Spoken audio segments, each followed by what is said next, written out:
मनुष्य गुणों की खान है। ये गुण पॉजिटिव भी हैं और नेगेटिव भी हैं, लेकिन ये गुण खत्म नहीं होते, समाप्त नहीं होते। और जब आप ध्यान में बैठते हैं तो मन में ये गुण आपके विचार बन जाते हैं, और ये विचार मन को समाप्त नहीं होने देते। जब ध्यान करते हैं, ध्यान तो एक माध्यम है आत्मा तक पहुंचने का, आत्मा से फिर परमात्मा तक की यात्रा का। ध्यान एक माध्यम है। मन एक बहुत बड़ी दीवार के रूप में सामने खड़ा है। हम इस दीवार को ही पार नहीं कर पाते। जब मन मिट जाएगा, जब मन मिट जाएगा तब ध्यान भी अच्छा होगा, हमारे ध्यान की यात्रा भी अच्छी होगी, और हम ध्यान के उस पार भी जा पाएंगे।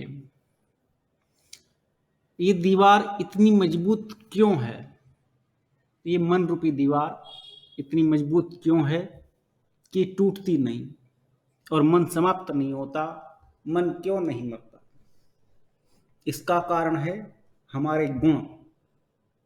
जो गुण हमारे अंदर, हमारे कर्म में, हमारे संस्कार में बसे हुए हैं, चाहे वो पॉजिटिव हैं चाहे वो नेगेटिव हैं।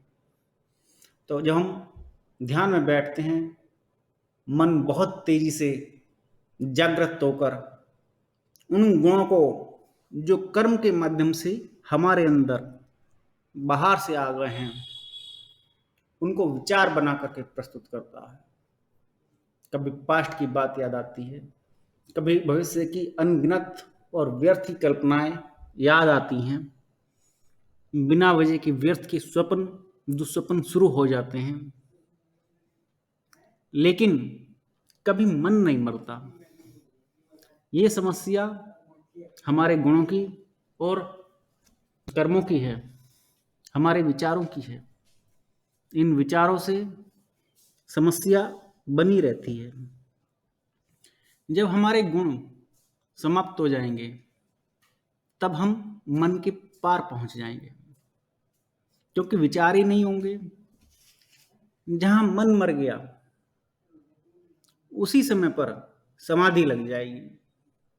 फिर आपको घंटों बैठने में भी कोई समस्या नहीं होगी। और समाधि ध्यान की सबसे अंतिम अवस्था है। वहां ध्यान की यात्रा समाप्त हो जाती है, वहां शेष कुछ नहीं रहता। आप इसे चाहे तो ध्यान समझें, ध्यान करने का तरीका समझें, चाहे मन को मारने का तरीका समझें, चाहे अपने गुणों को और कर्मों को कैसे बदलना है ये समझें। लेकिन इन बातों का सार यही है, मन रूपी दीवार के पार जाना है।